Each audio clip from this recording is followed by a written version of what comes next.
Այսօր հանդիպում ենք Պոլիտեխնիկական համալսարանի Գյումրու մասնաճյուղում տեքստիլի օր միջոցառման շրջանակում։ Հայաստանի ազգային պոլիտեխնիկական համալսարանի Գյումրու մասնաճյուղում տեքստիլի օր միջոցառման շրջանակում պաշտոնապես բացվեցին պոլիարտ լաբորատորիաները։ Դրանք հագեցած են ժամանակակից կարի եւ տեքստիլ արտադրության սարքավորումներով, ապահոված են շրջանառու տնտեսության պահանջներին համարժեք արտադրական ցիկլով, ստեղծելով նոր հնարավորություններ ուսանողների համար։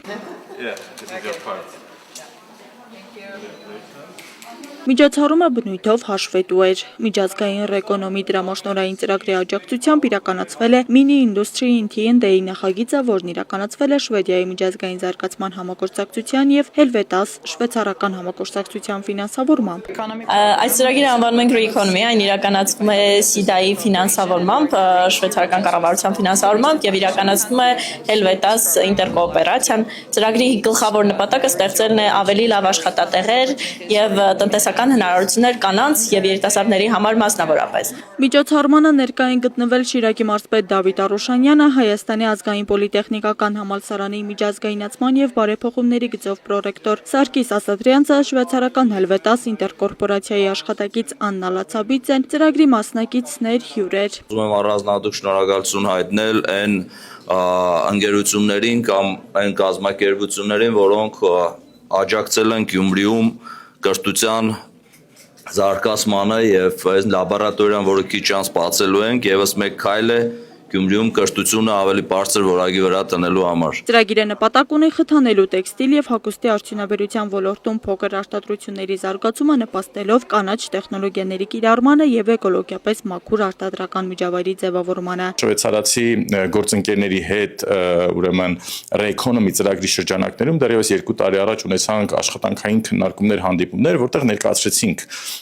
խնդիրները, մասնագիտության նկատմամբ ինչ որտեղ նաեւ պակասը, հետաքրքրությունների զարգացման, այսպես ասած, բացերը, որոնք որ ունենք, ու առաջացավ նաև այսպիսի գաղափար։ Արդյունքում փոխանցեցինք տեքստիլ հմտություններ, կարի հմտություններ, տեխնիկագործության հմտություն,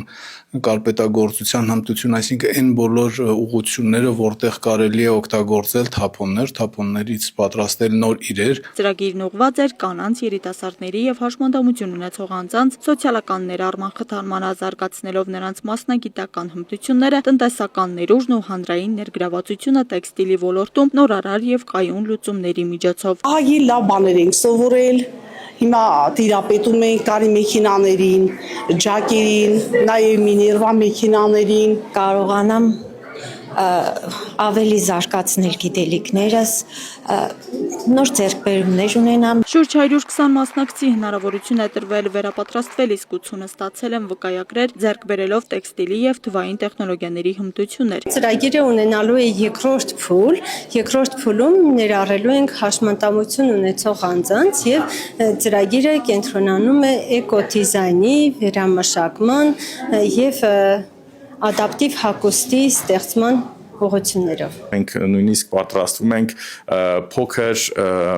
ձեռնարկատիրական նախաձեռնությամբ հանդես գալ, նորարար եւ ադապտիվ ուրեմն կարիքներ ունեցող մարդկանց համար հագուստի արտադրություն հիմնելու եւ դա հանրայնացնելու, վաճառելու, արտահանելու։ Նշենք, որ սա շատ լավ հնարավորություն է նաեւ կրթական մակարդակի բարձրացման ու տեքստիլ արդյունաբերության զարգացման համար, քանի որ նորաբաց լաբորատորիաները ծառայելու են նաեւ տեղի ուսանողության համար։ Աստղիկ Խաչատրյան, Գևորգ Մելիքյան, Հայկ Կապրելյան այսօր։